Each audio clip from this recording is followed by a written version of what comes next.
Y aunque hemos hablado algunas cosas acerca de la oración, creo que todavía hay muchas cosas que se pueden hablar, aunque todavía queda una sesión de aplicación.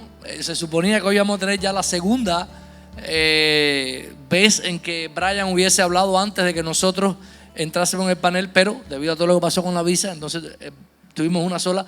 Brian va a seguir hablando acerca de la aplicación y sobre todo las cosas prácticas de cómo aplicar. Así es que en eso quizás pudiésemos ver qué sucede. Pero si tiene alguna pregunta en cuanto a lo que se ha hablado de oración, o incluso alguna duda en cuanto a lo que Brian, el pastor, estuvo hablando hoy acerca de la predicación, pues entonces es bienvenido a hacer ese tipo de preguntas en este tiempo acá, ¿ok? Así es que está abierto. ¿Sí, hermano? ¿Alguna posibilidad de acercar un micrófono para los que van a estar ahí? Sí, a ver si puedo acercar.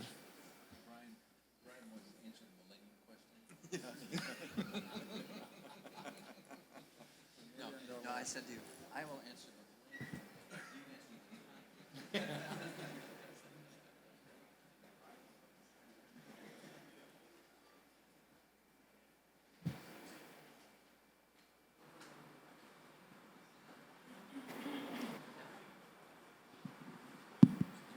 Sí, buenos días, buenas tardes ya prácticamente. Mi nombre es Ariandi, soy uno de los pastores de la Iglesia Bautista de Palmira.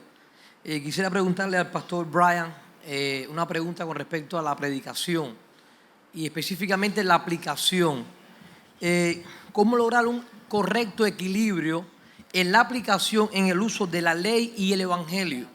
Sabiendo que un excesivo uso de la ley nos puede llevar a un legalismo, y un desmérito uso de la ley nos pudiera llevar a una especie de liberalismo. O sea, ¿cómo usar en la aplicación la ley del evangelio? ¿Cómo presentarlos correctamente sin que uno subestime al otro?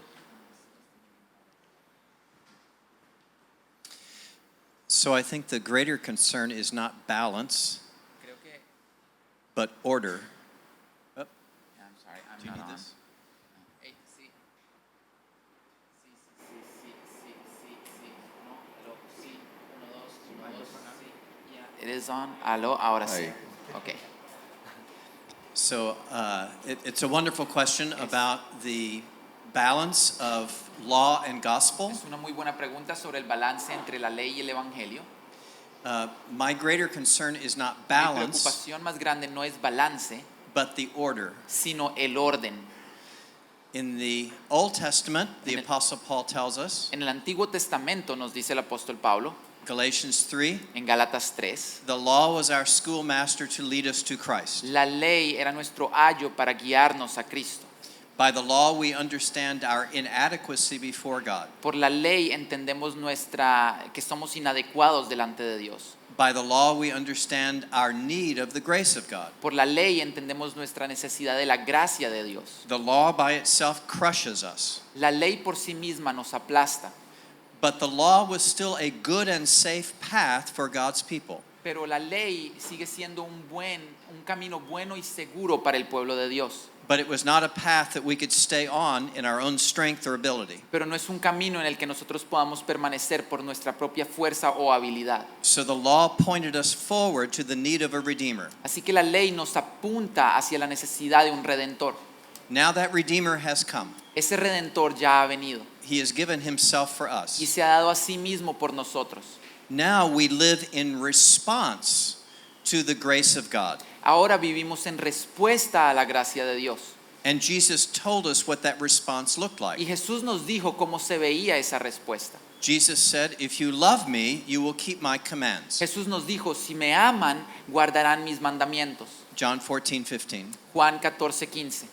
But that means that our obedience is a response to the grace of God. Y eso significa que nuestra obediencia es una respuesta a la gracia de Dios. That is the New Testament order. Ese es el orden en el Nuevo Testamento. The law without grace is legalism. La ley sin gracia es legalismo. Grace without the law is Y antinomianism. la gracia sin la ley es antinomianismo. But obedience in response to grace is faithful joy. Pero la obediencia en respuesta a la gracia es un gozo fiel. So the theologians say it this way. Los teólogos lo dicen de esta manera.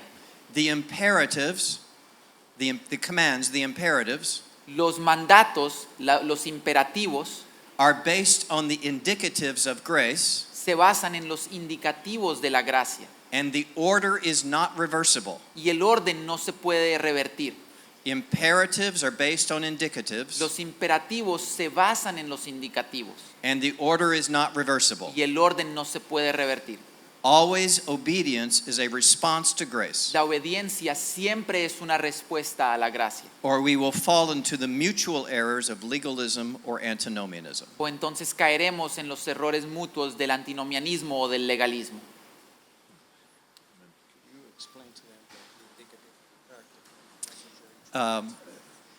So Miguel is suggesting explaining indicative and imperative. Miguel me sugiere que les explique qué es un indicativo y qué es un imperativo. Imperatives are the commands of Scripture. Los imperativos son los mandatos de la Escritura.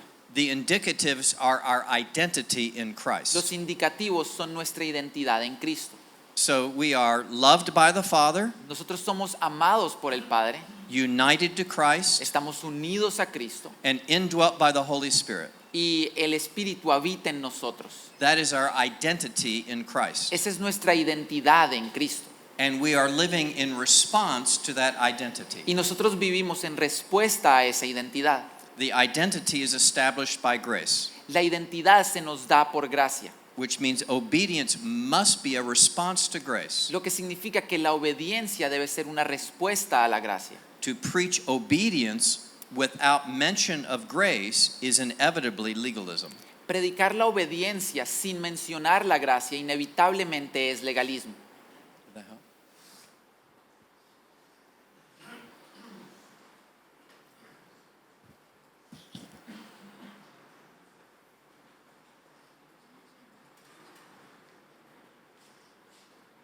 Bueno, buenos días. Yo pertenezco a la primera iglesia bautista en Bayamo. Me llamo José Alberto. Y la primera pregunta que tengo tiene que ver con el tema que Miguel Núñez trataba ayer, y creo que Juan también pudiera participar en ella. Es acerca de la adoración.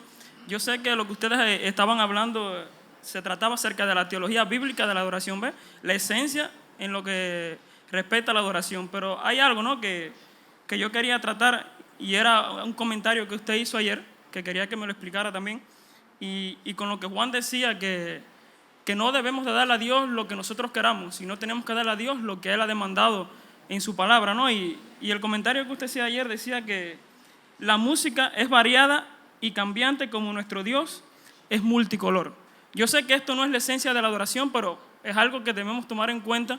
Hoy en día es complicado el tema de la música dentro de la iglesia, y yo quisiera que usted me explicara esta parte, si eso tiene que ver con que nosotros podemos utilizar cualquier, si pudiera decirse, cualquier ritmo dentro de la iglesia, o cualquier cosa que, como es cambiante, es como si fuera, no sé si es una excusa o es algo para yo hacer cualquier cosa dentro de la iglesia en cuanto a la adoración en este tipo de la música. Obviamente nosotros, déjame comenzar de nuevo. La música es un lenguaje, es una expresión de un grupo de personas, diferentes formas de su vivencia. En este caso, en su adoración va a haber una expresión en lenguaje oral, ya sea en palabras, como nosotros estamos hablando en este momento, o va a haber una expresión también en adoración que va a tener palabras y un ritmo. Entonces, pretender que tribus del África, por ejemplo, se van a identificar inmediatamente con un ritmo musical que es predominantemente originado en una cultura anglosajona, por ejemplo, no creo que sea algo lógico que nosotros pensemos que ese grupo de gente que nunca ha sido expuesto a ese ritmo musical va a tener una identificación de corazón a la hora de adorar. Sin embargo, al mismo tiempo hay principios que debieran regular la música en una cultura y en otra, donde cada ritmo musical, independientemente de su expresión cultural, debe tener en cuenta lo que es la santidad de Dios, debe tener en cuenta lo que es la centralidad de Cristo a la hora de la expresión, y debe tener en cuenta que la manera como queremos adorar a Dios no es la misma manera como quisiéramos estar bailando en una discoteca, por así decirlo. Porque entonces estamos confundiendo lo extraordinario de Dios con lo ordinario de lo que es el hombre. Entonces yo creo que aunque hayan diferentes expresiones musicales en diferentes culturas y aún generación, la realidad es que hay principios que debieran estar detrás de esas expresiones, regulando la manera como nosotros vamos a acercarnos a nuestro Dios. Yo creo que algo que escuché en una ocasión de John MacArthur, yo creo que nos puede ayudar, y es que en cada momento de la historia, aquellos ritmos musicales que están ampliamente asociados con formas pecaminosas de esa cultura, probablemente no sería sabio traer eso dentro del ámbito de la iglesia, porque el ser humano que vive en esa generación en ese momento va a tener una gran dificultad en diferenciar esas formas pecaminosas de expresión en la cultura con lo que debe ser una forma reverente de expresión en adoración a nuestro Dios. Pero yo creo que la música es un idioma, como es el español y es el inglés, y que nosotros quisiéramos que nuestros jóvenes, por ejemplo, estén cantando las verdades profundas de nuestro Dios de una manera que su corazón pueda identificarse con esa gran verdad.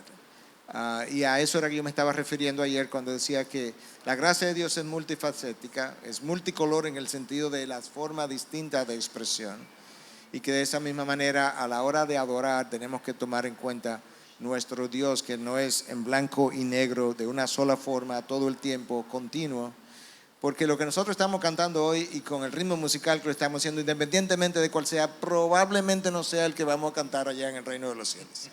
Probablemente, yo tengo la sospecha de que eso va a cambiar. Después que nosotros aquí lo elevemos a la máxima altura, yo creo que tengo una sospecha que cuando oigamos a serafines y querubines y ángeles y arcángeles cantando, yo creo que nosotros vamos a tener otra idea de esas expresiones musicales.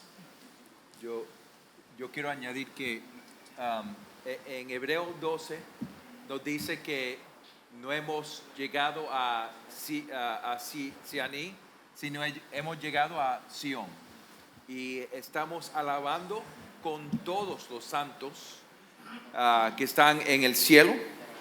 Y quiero dar algunos principios para la música y canción en nuestras iglesias.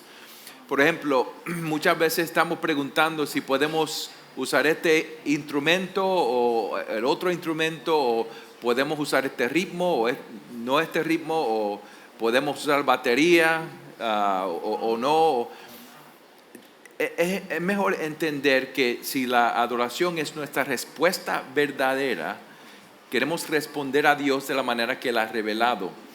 Así que si está fundada en la verdad de quién es Dios para nosotros, debemos de cantar canciones que tienen letra, que explican quién es Dios, que explican el Evangelio, que estamos diciendo la verdad de quién es Dios. Así se dice la letra, ¿no? Y entonces, músicamente debemos de pensar, ahora, ¿qué música ponemos con esa letra? Y hay veces que estamos cantando una letra y la música está contra lo que estamos diciendo. Así que tenemos que ver que la música y la letra son buenos compañeros que están comunicando la verdad. Y también tenemos que cantar de tal manera que la iglesia pudiera cantar. A veces se escriben canciones que son muy difíciles para cantar corporativamente. Así que debemos de pensar en maneras de la canción que vamos a cantar dice la verdad de quién es Dios, Padre, Hijo, Espíritu Santo. La melodía que estamos usando apoya a la letra o está luchando contra la letra. La canción que estamos cantando es fácil para cantar juntamente o es muy difícil. A veces que la melodía es muy difícil, no puede cantar, o la letra es muy difícil. Aquí hay muchas palabras que estamos tratando de cantar rápidamente. Así que debemos de tratar de entender cómo podemos apoyar la iglesia a responder con todo su ser, con toda su voz, en el poder del Espíritu Santo, de tal manera que estamos cantando junto la verdad. ¿Quieres decir algo más, Miguel? Para apoyar algo que Juan dijo, que yo creo que es muy importante, de que la música debe ir a la par con las líricas, debieran tener el mismo peso. Imagínate Sublime Gracia a ritmo de merengue, o Cuán grande es Dios a ritmo de reggaetón. Imagínate eso sería como una contradicción y como que no necesita explicación.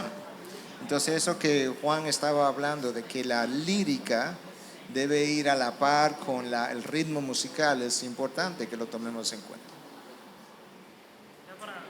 Para terminar, quería hacerle también una pregunta acerca de la exposición, ¿no? de la aplicación que hablaba el pastor.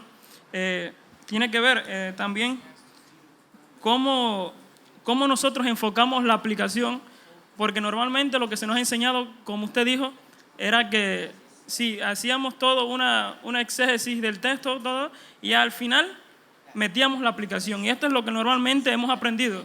Pero después de escucharlo, la pregunta mía era, ¿a dónde o en qué parte del sermón nosotros vamos a poner la aplicación? O si lo hacemos al final con mucho más tiempo, o si lo hacemos a medida que vamos avanzando en el tema de la explicación del texto.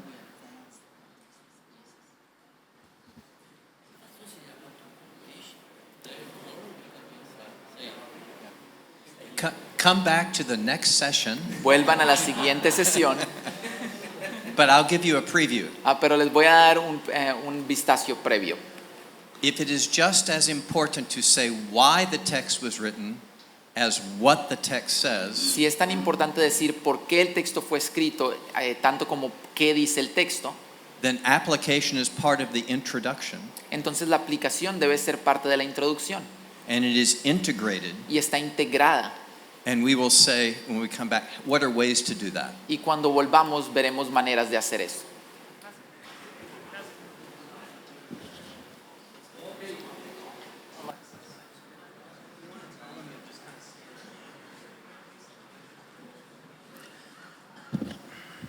Sí, los que tengan preguntas y se van acercando al micrófono, estamos más o menos en línea ahí y no perdemos tiempo entonces en este proceso, sería mejor y podemos abarcar más, ¿ok? Se van preparando ahí. Bueno, mi nombre es José Eduardo, soy líder de la Iglesia Bautista Las Martinas en el occidente del país. Y viendo el tema de la adoración como no solo música, sino además también como todo acto del adorador, y viendo que gira en torno a la palabra, tengo esta pregunta. Si la palabra misma nos dice que la cena del Señor es una ordenanza, pero a la vez estoy preguntando si es un acto de adoración, ¿qué implicaciones tiene este tema? Abierta.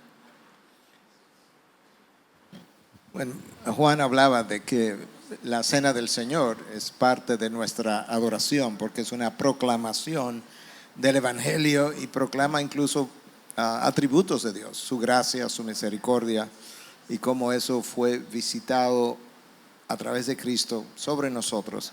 De manera que definitivamente la cena del Señor es una de las formas como expresamos nuestras acciones de gracia a Dios, cómo nosotros proclamamos su gracia, cómo proclamamos su misericordia, y todo eso tiene que ver con adoración. De hecho, si recuerda la carta de Pablo a los Corintios, cuán serio esto se constituyó para ellos, porque por haber tomado la cena del Señor inapropiadamente, dice Pablo, muchos de ustedes han enfermado y otros incluso han muerto, porque había una corrupción de la celebración de la cena del Señor, o una corrupción de la adoración en ese momento en Corinto, y por eso muchos de ellos resultaron afectados. De manera que definitivamente es una forma de adorar a Dios, debe tener la santidad y lo sublime de lo que la adoración representa, y debe proclamar el Evangelio y los atributos de Dios que forman parte del Evangelio. Y por eso nosotros no debiéramos hacer eso ni rutinariamente, ni ordinariamente, ni de una forma que el otro que observa se lleve la impresión de que esto es simplemente otra rutina más para recordar lo que Cristo hizo en el pasado. No, es mucho más que eso. Habla de Dios, habla del Dios a quien adoramos, habla del sacrificio, hasta donde Dios estuvo dispuesto a llegar para salvarnos. Y lo importante de eso es que cuando entramos a Apocalipsis 4 y 5, que ya estamos al final de la historia, ¿qué estamos haciendo? Proclamando la redención que la misma cena del Señor proclama. De manera que tú puedes ver que la cena del Señor en ese sentido se extiende hasta el reino de los cielos, que es la celebración de nuestra redención y la gran cena del Cordero hacia la cual apunta esta cena que hacemos con la iglesia. Sí, y quizás añadir, porque pensamos en la cena, o pensamos quizás también en otras ordenanzas, yo diría cualquier acto de obediencia que nosotros hacemos es adoración. O sea, no se resume solamente a la alabanza o a la música o a la letra, sino que nuestra obediencia a Dios en cualquier ámbito de nuestra vida es adoración. O sea, es parte de nuestra adoración a Dios cuando estamos criando a nuestros hijos o amando a nuestras esposas o cuando estamos haciendo un bien a alguien, estamos adorando porque estamos siendo obedientes a Dios, y eso es un acto de adoración de nuestra parte hacia Él. Y como Miguel dijo que ahora bajo el pacto nuevo, la adoración no está centrada en un lugar geográfico, sino en Cristo, porque Él es el templo de Dios. Así que toda nuestra vida es una respuesta de adoración a Dios, no nada más cuando nos congregamos en la iglesia.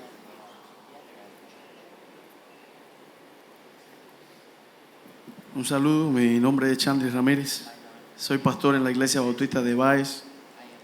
Al pastor Miguel, o si algún otro hermano quiere añadir, me gustaría escuchar una manera eficaz de combinar la exégesis con la hermenéutica. La predicación expositiva sin descuidar la revelación y la iluminación del Espíritu Santo. Gracias.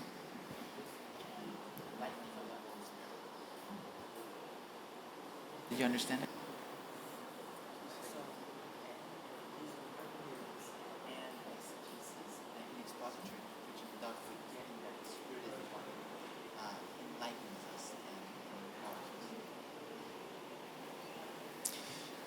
If I'm understanding correctly, Si entiendo bien la pregunta, we understand that the Holy Spirit is the interpreter of the Word. entendemos que el Espíritu Santo es quien interpreta la palabra. But when we worship God, we worship Him with all our heart, soul, mind, and strength. Y cuando adoramos a Dios, nosotros lo adoramos con toda nuestra mente, corazón y fuerza. So the human faculties are part of the way in which the Holy Spirit is communicating. Así que las facultades humanas son una forma en la que el Espíritu se comunica. He has communicated in words that we can understand. Él se ha comunicado en palabras que podemos entender. And explaining those words is the work of the Holy Spirit, both in communicating and allowing us to receive those words. Y explicar esas palabras es parte de la obra del Espíritu Santo al permitirnos expresar esas palabras e incluso recibir esas palabras. So consider the words of Nehemiah 8. Consideremos las palabras de Nehemías 8. The people of God have been in captivity. El pueblo de Dios ha estado en cautividad, en cautiverio, They return to the promised land. y ellos regresan a la tierra prometida. They do not know the law of God anymore. Ellos no recuerdan ya la ley de Dios, They do not know the language of God anymore. no conocen el idioma de Dios And so they discover again the law to be given. y descubren la ley nuevamente.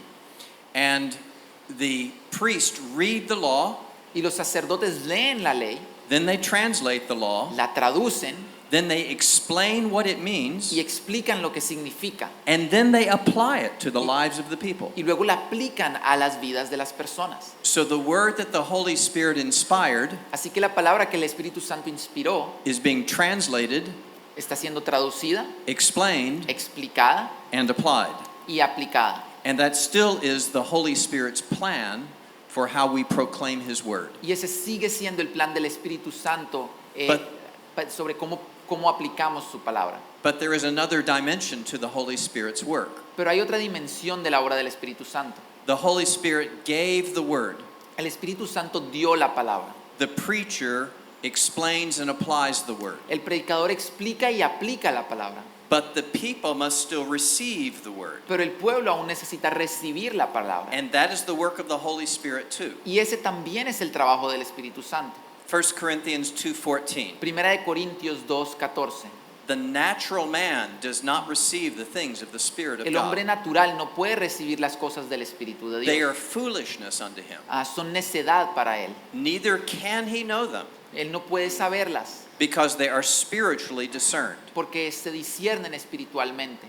Which means the Holy Spirit must also open the heart to receive the word. Eso significa que el Espíritu Santo debe abrir el corazón también para recibir la palabra. But this is the great miracle of the Holy Spirit even now. Pero este es el gran milagro del Espíritu Santo incluso ahora. The same Spirit who gave the word El mismo Espíritu que dio la palabra indwells us to receive the word. habita en nosotros para recibir la palabra. Modern theology says you cannot understand what the Bible said.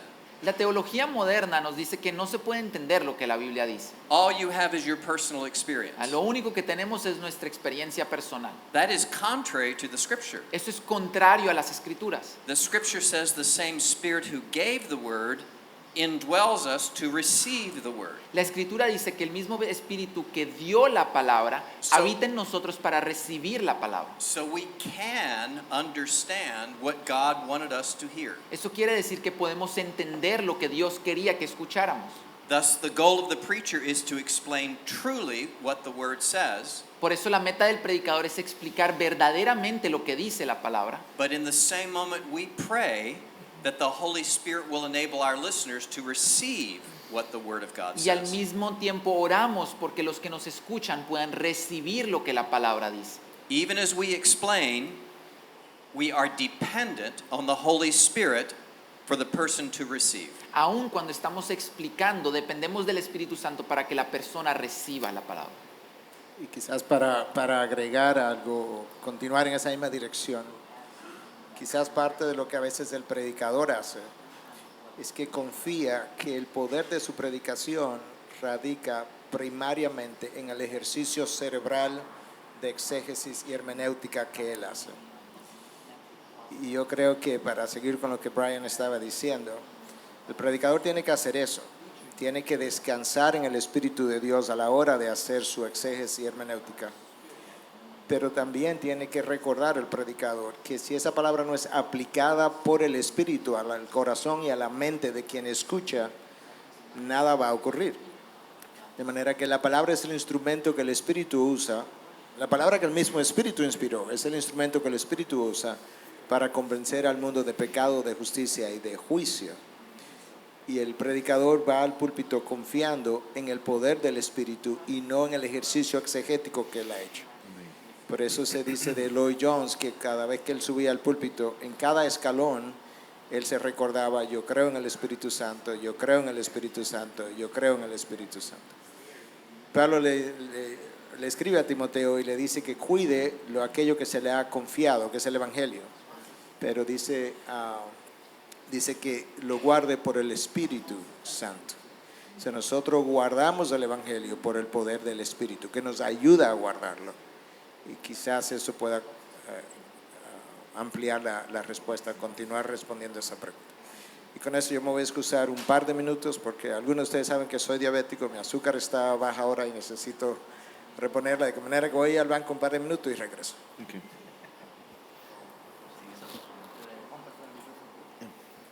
Sí, solo el efecto contrario quizás de lo que Miguel y Brian habló es que entonces, o sea, el ejercicio hermenéutico y exegético es imprescindible para transmitir la verdad de Dios. O sea, no es que podemos prescindir de eso.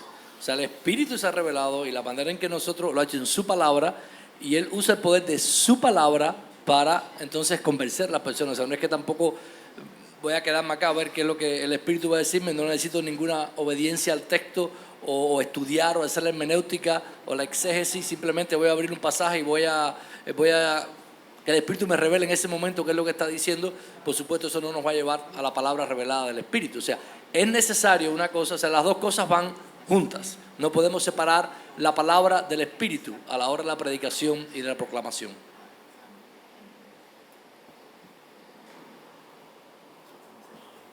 Buenas tardes, mi nombre es Roberto, soy de Las Villas y de la iglesia de los Pinos Nuevos, y allá sirvo junto al equipo de liderazgo. Mi pregunta tiene que ver con lo que usted hace un momento mencionó con respecto a lo que también el pastor Miguel Núñez estaba hablando de la adoración como un estilo de vida, algo que afecta a cada área y que adoramos al Señor amando a nuestra familia, siendo fieles en nuestro trabajo. Yo junto a muchos jóvenes fuimos víctimas de la enseñanza de que adoración se centra todo en el local. Adoración se centra en estar bien cubiertos aquí porque hay un mundo hostil, pecaminoso, malo, que si te acercas a él te vas a contaminar. Entonces adoración se trata del local donde vienes a adorar con la gente que adora y no tiene más aristas. Fuimos víctimas de eso y gracias al Señor que en su palabra hemos... Pero eso ha afectado mucho la manera en que vemos el mundo. Y ese concepto de lo secular y lo sagrado. Y mi pregunta, si la logré formular bien, sería, ¿cómo podemos, como creyentes, como pastores, ser culturalmente relevantes sin negociar nuestra santidad y compromiso con el Evangelio? ¿Cómo nosotros podemos mostrarle a las personas que nosotros adoramos a Dios siendo relevantes para ellos, a la cultura a la que estamos enfrentando, en una cultura que se opone al Señor? Si pudiera hablar sobre eso cualquiera de los pastores. Robert, since you haven't said anything, would you like to?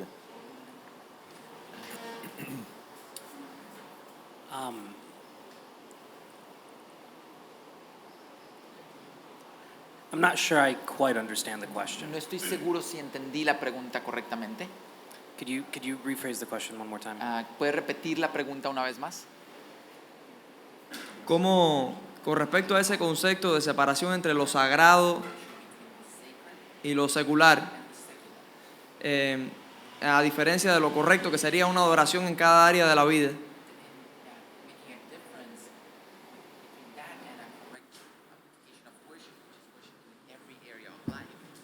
¿cómo podemos como pastores ser culturalmente relevantes y sin negociar nuestra santidad y nuestro compromiso con la palabra, con el Evangelio? Yeah. So I think part of this will come to Creo que parte de esto nos va a llevar your understanding of the scriptures themselves. a nuestro entendimiento de las escrituras mismas. So one of the things we haven't talked much about, Una de las cosas de las que no hemos hablado mucho, and I'm not sure we will, is the idea of the context of the text. y no sé si lo haremos, es la idea del contexto del texto. So when you do your work of exegesis, Cuando hacemos nuestro trabajo de exégesis, you're working on a text that is foreign and in some sense antiquated. estamos haciendo el exégesis de un texto que es quizá extraño para nosotros y anticuado. But part of your work is understanding the text in its context. Entonces, parte de nuestro trabajo es entender el texto en su contexto. Understanding why what was being said to God's people then was relevant to them.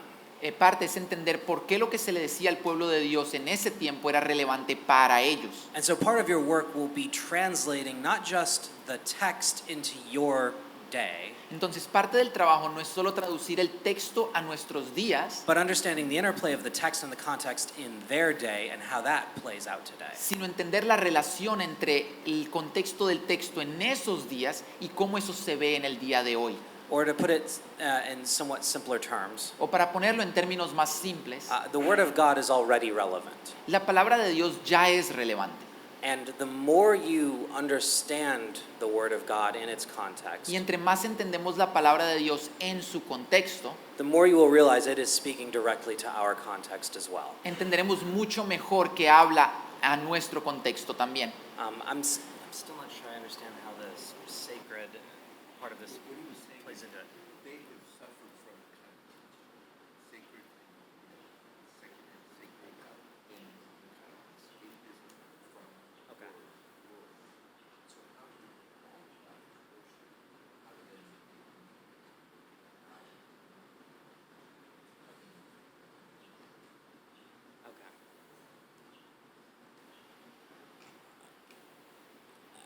Again, I think Una vez más, creo que it has to do with your understanding of the orientation. tiene que ver con cómo entendemos nuestra Your orientación. starting point is the text.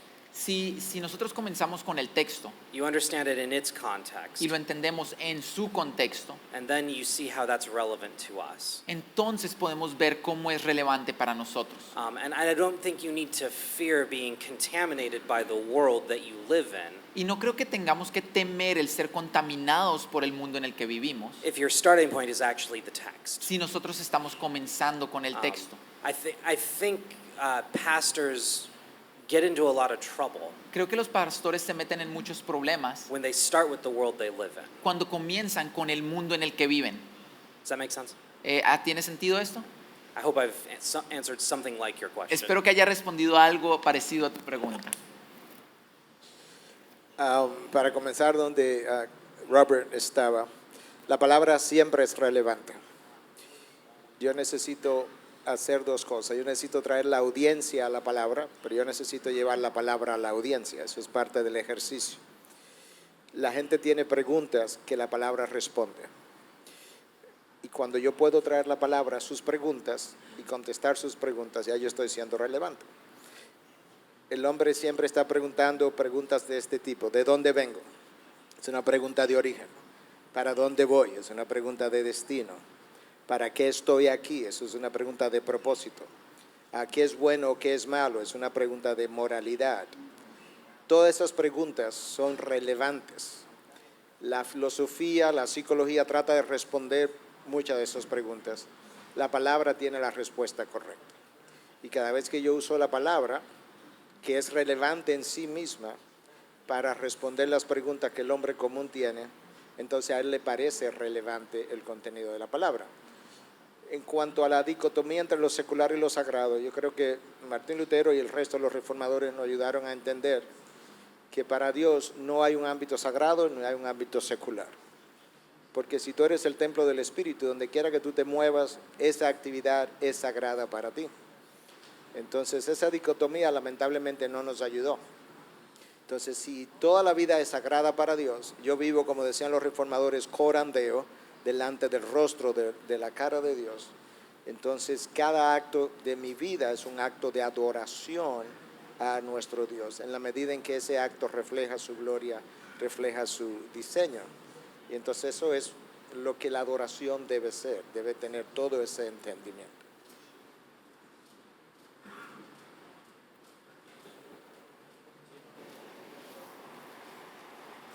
Bueno, buenas tardes. Mi nombre es Pedro, soy miembro de la Iglesia Bautista de Palmira, Cienfuegos. Y mi pregunta va dirigida al hermano Juan, aunque, bueno, los hermanos también pueden participar. Pero bueno, es con referencia al tema que él dio. Hermano, usted dijo que la adoración verdadera tiene dos elementos principales, toda la persona y la verdad. Lo que yo quería preguntarle era que hablara un poquito acerca de la importancia de este equilibrio en la adoración y los peligros reales del desbalance desmedido de esta adoración o de estos elementos en la adoración y hasta dónde se puede llegar en un desbalance así.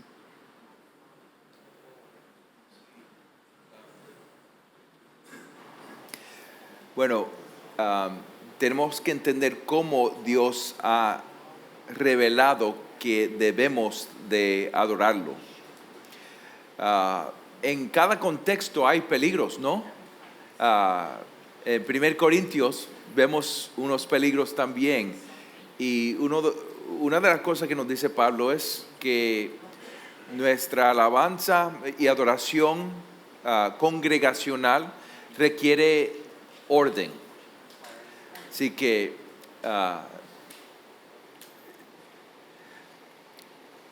adoración verdadera es nuestra respuesta a quién es Dios. Por eso es que está fundada en la palabra de Dios. En algunos lugares o algunas iglesias, vamos a decir, tratan de animar la congregación a responder con emociones altas, pero no fundada en la palabra. En otros lugares y otras iglesias quieren oprimir la respuesta emocional y enfocar en la verdad y advertir de cualquier respuesta con emoción. Y lo que vemos es que, por ejemplo, en Romanos 12, 1 y 2, la vida entera de nosotros tenemos que vivir como respuesta a quién es Dios. Así que toda nuestra vida es una vida de adoración vivida en respuesta a Dios. Y cuando nos congregamos como iglesia también estamos respondiendo juntos. Y esa es una pregunta para los ancianos de esa iglesia. ¿Cuáles son las características de esa iglesia, la teología de esa iglesia, para definir el balance, cómo se van a expresar? Pero la adoración tiene que estar fundada en la palabra. Pero también es una respuesta con todo nuestro ser. Eso es lo que está diciendo Jesús en Juan 4. Pero tampoco yo quiero mandar a la iglesia o que ahora todos vamos a levantar nuestras manos. Porque entonces no es la respuesta de ellos, es mi respuesta para ellos. Así que no sé si estoy comunicando bien. Es una pregunta difícil porque cada congregación bajo el liderazgo de los pastores tiene la responsabilidad de mantener el orden dentro del culto y responder de la manera que Dios ha revelado, y los pastores son los que ayudan a entender a la iglesia cómo deben responder congregacionalmente. Ayúdame, Miguel, no sé si me estoy explicando muy bien. Yo no sé si entendí bien la pregunta, pero creo que el balance de la palabra y respondiendo con todo tu ser, si hay peligros. Bueno, definitivamente que hay peligros, y nosotros los que vivimos en Latinoamérica lo hemos visto de todas las formas, colores y tamaños. De manera que por algo el apóstol Pablo nos da instrucciones, como Juan hacía referencia cuando escribió a los Corintios en su primera carta, decía que todo había que hacerlo en orden, porque nuestro Dios es un Dios de orden. Y yo creo que eso tú puedes verlo en la misma creación. Entonces, definitivamente que nosotros somos exhortados en la palabra, como lo vimos en el día de ayer, a responder a Dios con nuestra mente, con nuestro corazón. Ryan hablaba un poco de eso, con toda nuestra fuerza, con toda nuestra alma. Pero hay expresiones corporales incluso ante el trono de Dios, como estos 24 ancianos se postran delante del Cordero y rinden su adoración. Pero todo eso tiene que hacerse dentro de un espíritu de orden. El mismo espíritu que inspiró la palabra es el que mora en ti. Entonces, nada que ocurra en la iglesia debe ser distractivo, distrayente para el resto del cuerpo de Cristo. Y entonces ahí necesitamos instrucción de parte del liderazgo. Necesitamos incluso que nuestros hermanos mismos, comenzando por nuestros líderes, nos ayuden a ver qué es algo apropiado o inapropiado. Y algo que decía Juan hace un momento es que muchas veces lo que queremos es batir las emociones acompañadas de expresiones corporales, pero no son emociones informadas. Yo creo que cuando nosotros vemos emociones en la Biblia, siempre está precedido de una información, porque la gente está respondiendo a algo que ha visto, a algo que ha llegado a su mente, a una verdad que Dios ha revelado, y entonces hay una respuesta posterior. Entonces nosotros quisiéramos una mente informada por la palabra, que luego responde en emoción informada acerca de la verdad que me ha sido revelada. Y yo creo que si mis emociones son siempre informadas por la palabra, yo creo que eso nos sirve de control hasta cierto punto, un comienzo del control de qué voy a hacer de una manera que sea apropiado para Dios. Habiendo dicho todo eso, sabemos también que comenzamos en la fe cristiana siendo inmaduros, y puede ser que en nuestras inmadureces alguien vaya a hacer algo fuera de lugar. Para eso están los líderes, para instruir a la iglesia en cuanto a lo que es apropiado o no, en la medida que ellos van madurando poco a poco. Y en Corintios la prioridad es en la palabra claramente comunicada. Así que siempre la prioridad es en comunicando la palabra claramente y edificar la iglesia entera.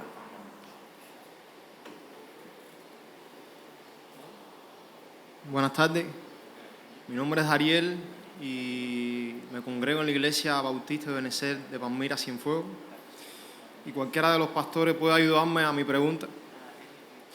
Y es que tengo una carga personal porque por lo general cantamos en la adoración cristiana cánticos con buen texto, música coherente con el texto, abundante palabra de Cristo.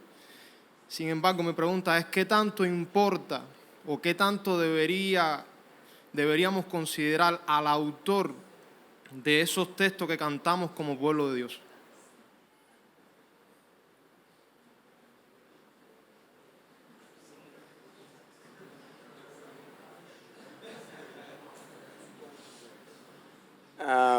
Es una buena pregunta, que no sé si todos vamos a responder de la misma manera, pero sería bueno escuchar las diferentes respuestas y que ha sido debatida en diferentes lugares. Yo creo que hay que considerarlo, yo creo que hay que considerar el autor. Ahora la pregunta es, ¿dónde está la línea a partir de la cual yo voy a descartar una canción porque alguien la escribió versus cuando no? Y esa línea no es tan clara, pero yo creo que cuando la persona que es autor o autora de una canción vive un estilo de vida abiertamente pecaminoso, yo no quisiera tener eso personalmente en nuestra iglesia como algo que estaremos cantando, algo que quizás tiene verdad, pero que al mismo tiempo está endosando un estilo de vida abiertamente pecaminoso. Ahora, que esa persona tenga quizás aspectos teológicos, entendimientos teológicos que difieren de quizás lo que nosotros tenemos, pero que entienden el Evangelio, creen el Evangelio, proclaman el Evangelio, yo no tendría ningún problema en usar dichas canciones. Por eso creo que hay autores y hay autores. Y como decía, no todo el mundo va a estar de acuerdo con lo que yo mencioné y sería bueno quizás escuchar las opiniones de los demás expositores. Yo creo que también, Miguel, depende en si nos vemos que como estamos aprobando esa persona y estamos aprobando una falsa doctrina o estamos confundiendo personas, tenemos que tener cuidado en todas las cosas. It is not an easy question. No es una pregunta fácil. Certainly our first filter is it true? Ciertamente nuestro primer filtro debe ser, ¿es verdad? Does it conform with Scripture? ¿Se conforma a las Escrituras? After that, it gets really complicated. Después de eso se vuelve un poco más complicado. For example, Por ejemplo, if you were to say, si dijéramos, we should not sing the songs of any adulterer. no debemos cantar las canciones de ningún adúltero, We should not sing the songs of any murderer. no deberíamos cantar las canciones de ningún asesino, We should not sing the songs of anyone who has forsaken God. no debíamos cantar las canciones de alguien que ha abandonado a Dios. All right, take the Psalms out of all your Bibles. Saquemos entonces los salmos de todas nuestras Biblias. Miguel made a point when he said, are they continuing to live in sin? Miguel habló entonces de otro punto. ¿Continúan viviendo en pecado? But even that gets hard Pero entonces incluso ahí se vuelve difícil, because there are degrees of sin porque hay grados de pecado and there are degrees of understanding of spiritual truth in those whose songs we sing. y hay grados también de entendimiento de cosas espirituales en aquellos cuyas canciones cantamos. So I get to leave after 2 days so I can say, Yo me voy en 2 días, así que puedo decir, if you take a movement like Hillsong, si tomamos un movimiento como Hillsong, por ejemplo, many of you sing songs from Hillsong. muchos de ustedes cantan canciones de Hillsong. And a decade ago, you would say much of the theology that came out of Hillsong was terrible. Y una década atrás podríamos haber dicho que toda la teología que salía de Hillsong era terrible. But there has been maturity in that movement. Pero ha habido madurez en ese movimiento, o han So- madurado.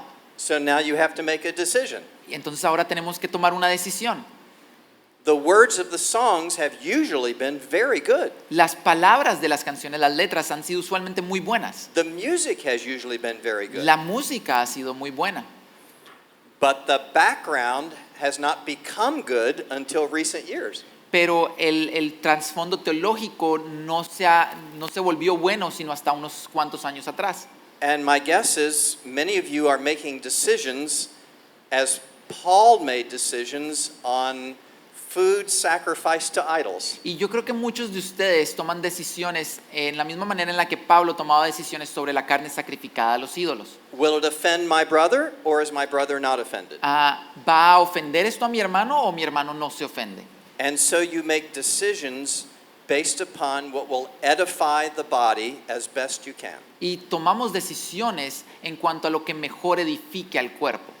But I must tell you, there are songs that your church sings Pero debo decirles, hay canciones que sus iglesias cantan that come from theologically very complicated backgrounds. que vienen de trasfondos teológicos muy complicados. How many of your congregations sing, "It is well with my soul"? ¿Cuántas de sus congregaciones cantan Está bien con mi alma? It is well.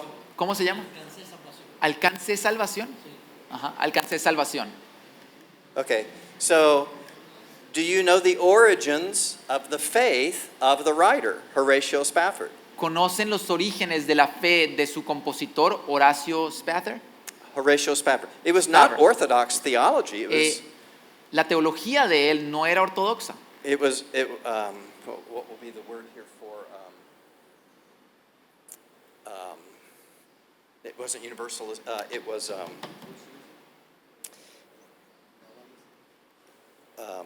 Everything's going to be perfect. It was perfectionism. Era una teología que proclama que todo va a estar perfecto.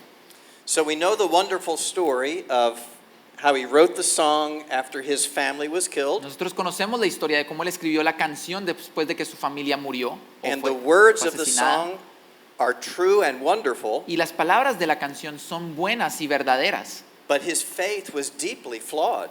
pero su fe estaba muy mal informada. Many of the Christmas songs that we sing Muchas de las canciones de Navidad que cantamos were written by people who were not Orthodox Christians, fueron escritas por personas que no eran cristianos ortodoxos, but we sing them year after year after year pero las cantamos año tras año tras año, because our people don't know. porque nuestro pueblo no sabe. So we have to make decisions Así que tenemos que tomar decisiones which is based upon, is the untruth being propagated Que or se- is the truth being que propagated? se basan en esto. ¿Está siendo la mentira propagada o está siendo la verdad propagada? So we make pastoral decisions upon, will this advance the truth or will this not advance the truth? And it takes us knowing history and our people and the present context as well as the past context. Entonces tenemos que tomar decisiones pastorales acerca de si cantar esto va a hacer que la verdad avance o va a hacer que la verdad no avance. Y esto va a depender del trasfondo de los compositores, del trasfondo de nuestro pueblo. And what was the last thing? Past context and present context. Bueno, el contexto pasado y el Right. contexto presente. Ultimately, we do all to the glory of God, but only what builds up the saints. Al final queremos hacer todo para la gloria de Dios, pero solo lo que edifique a los santos. I agree with everything Brian just said. Estoy de acuerdo con todo lo que Brian dijo ahora. And remember what he said first. Y recuerden lo que él dijo primero. The first filter is the truth. El primer filtro es la verdad. So you also need to consider the other side of the coin. Así que necesitamos considerar el otro lado de la moneda también. You may have a wonderful Orthodox person Podemos tener una persona increíblemente ortodoxa from your very own tradition de nuestra propia tradición who's written a song que ha escrito una canción that you've been singing in your tradition for 150 y years. que han estado cantando en sus tradiciones por más de 150 años.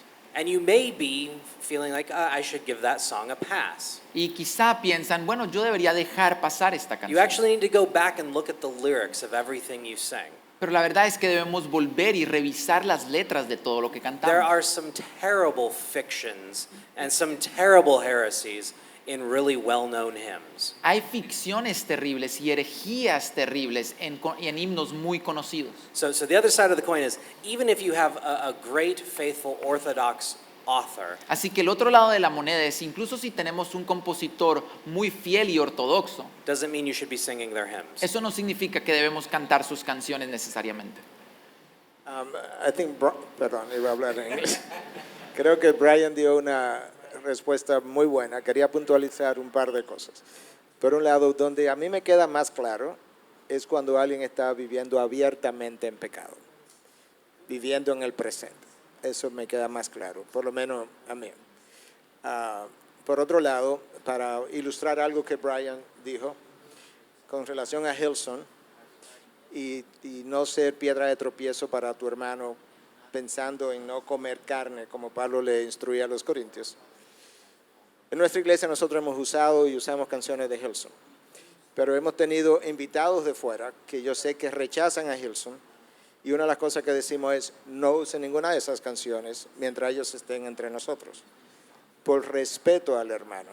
No es una hipocresía. Si ellos nos preguntaran que si la usamos, le diríamos que sí, pero por respeto a ti que está predicando entre nosotros hoy en día, nosotros no queremos usarla. Entonces es una buena ilustración de algo que también Brian estaba diciendo. Y por otro lado, con relación a personas que usamos mucho, C.S. Lewis es citado por no sé cuánta gente en el mundo cristiano, y su ortodoxia en ciertas áreas dejaba mucho que desear. Para comenzar, él no creía en la infalibilidad de la Biblia. Entonces, y sin embargo, nosotros usamos a C.S. Lewis y sus citas y demás. De manera que una vez pasamos de la verdad, como dice que estamos cantando, y pasamos de esos estilos de vida abiertamente pecaminosos, se complica, como decía Brian, cómo decidir si la usamos o no la usamos.